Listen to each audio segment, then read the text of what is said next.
But there's another thing that's much more difficult for historians to swallow. What does the book of Daniel talk about the future? Or what does it say concerning the future? Oh, it's a prophecy about the Messiah. No, not that. Prophecy about the fall of empires. There you go. It refers to empires that didn't exist, at least could not have existed, well, did not exist for 200 to 300 years in the future. Daniel was written in the destruction of Babylon was in 539 BC. So the 6th century, or let's put 500 BC. The book of Daniel was written in 500 BC. But it refers to 4 kingdoms. It refers to the Babylonians, which is not prophetic because the Babylonians were there. Daniel was living amongst the Babylonians. It refers to the Persians. That's not prophetic because the Persians were the ones who actually helped destroy Babylon in 539. It actually was Darius the Mede that destroyed under the authority of Cyrus the Great.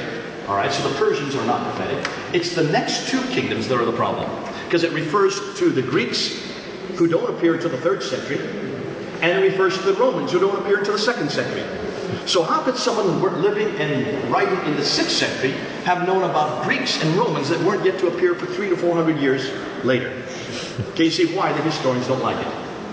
So what the historians have done is they've looked and they've looked throughout the book of Daniel to find any historical error. And they found it. They found it with the king, who Daniel considers is the king at that time. And the king that Daniel refers to is Belshazzar. Remember Belshazzar's feast. You have the writing up on the wall. Belshazzar has Daniel come up and read the writing, and he reads it, and as he reads it, he interprets it. And then the king Belshazzar turns to Daniel and does a very curious thing. He says in chapter 5, verse 16, because of what you have done, you'll be number 3 in my kingdom. And that's always been a mystery. Why number 3? Why not number 2 if Belshazzar is number 1? Hold on to that. That's very important. But certainly, we do know that Belshazzar is the name in the book of Daniel for the last of the Babylonian kings. Historians show that that is in error. Belshazzar is not known of. In fact, no one knows who Belshazzar is. If you look at all these artifacts here, look at the artifacts during the Babylonian era, and you will find the last of the Babylonian kings is Nabonidus. Nabonidus is the name that's found in all the artifacts.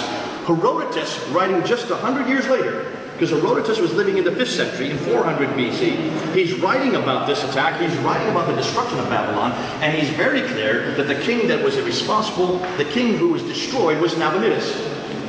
Why is it the book of Daniel uniquely refers to Belshazzar, when no one has any reference to this name? There's no reference anywhere. You won't find it here. Look at it. You won't find it anywhere in Herodotus' writing. Only the Bible uniquely refers to Belshazzar. It looks like the historians have us over a barrel. Yep, Lars? Do you have an answer? You, Bjorn? You're going to have to come up with an answer because it looks like the Bible's an error here. Do you have an answer for this? Well, I've got one right here. This little barrel right here. That little barrel unlocks everything. Now that little barrel was discovered in the ziggurat of Ur that we saw a picture of in the next room over there. Remember that huge big ziggurat that I showed you?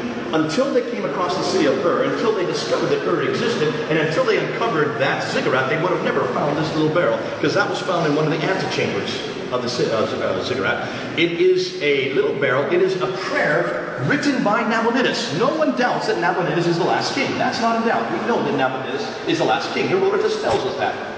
All the historians tell us that. Thucydides as well says that Nabonidus is the last king, the king that Cyrus the Great destroys in 539 BC. That's not a doubt. But look and see what this little drum says. It's a prayer for the son of Nabonidus, Belshazzar. Read it. This is the only reference to Belshazzar anywhere in the world, and it's right here in the British Museum. Until they found this drum, no one knew who Belshazzar was. He was the son of Nabonidus. But that still doesn't help us. We need to come to this tablet right here. This tablet here was written by Nabonidus, and it mentions for the last 10 years of his life, he goes to Teman in Arabia in semi-retirement.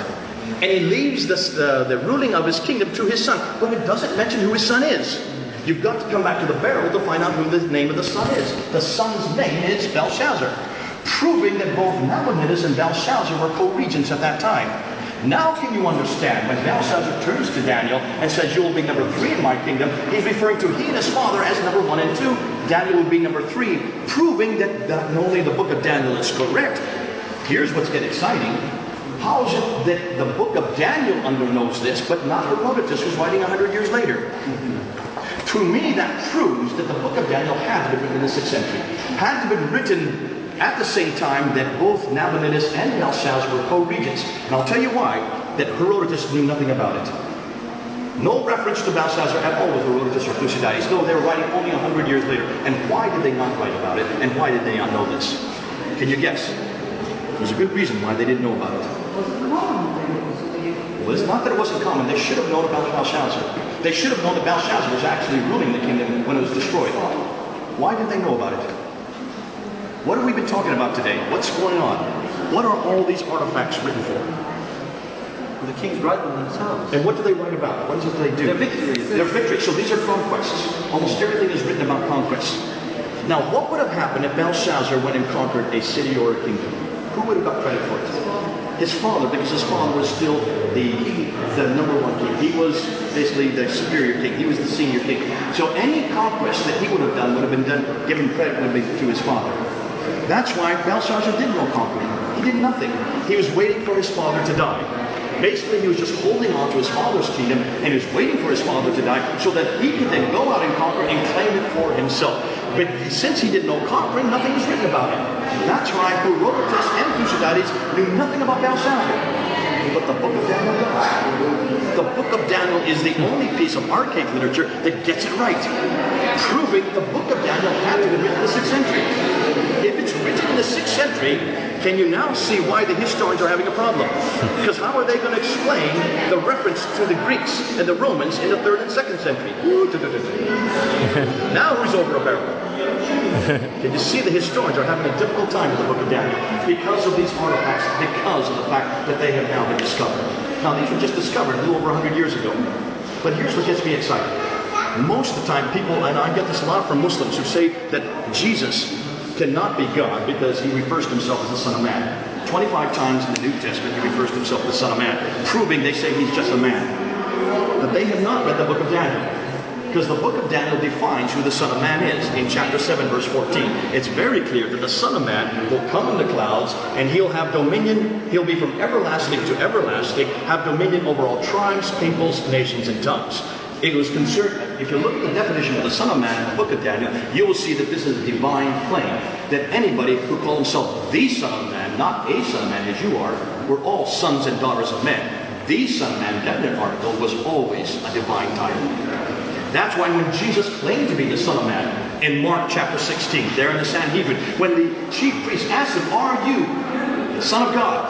Are you the Messiah?" Jesus said, "I am." And then he went on to say, "And you shall see the Son of Man coming in the clouds." He was claiming the divine title itself. And look at the reaction of the chief priest. He tore open his cloak and says, "We need no more proof. This man is preaching blasphemy."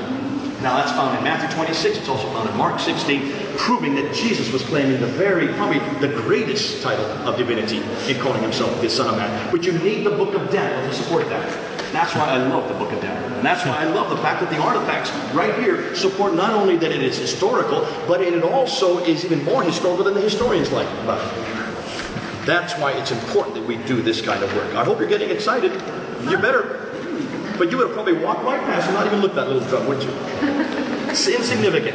It's a puny little thing. Most people walk right past. You've got to stop and read the story behind it. Look and see how important this is to support and corroborate the authenticity of our Bible.